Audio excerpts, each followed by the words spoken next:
ઉત્તરાયણમાં કલરકામ કરનારના ઘરમાંથી ₹1.90 લાખની ચોરીનો મામલો. પોલીસે આરોપી સીતારામ રાધેશ્યામ કુશવાહાની ધરપકડ કરી. આરોપી પાસેથી ચોરીના સોના ચાંદીના ઘરેણા કબજે કરાયા.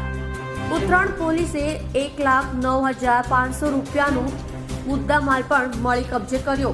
ઘર માલિક બહાર ગામ જતા હતા ત્યારે તેની બાઇક આપીને ગયા હતા.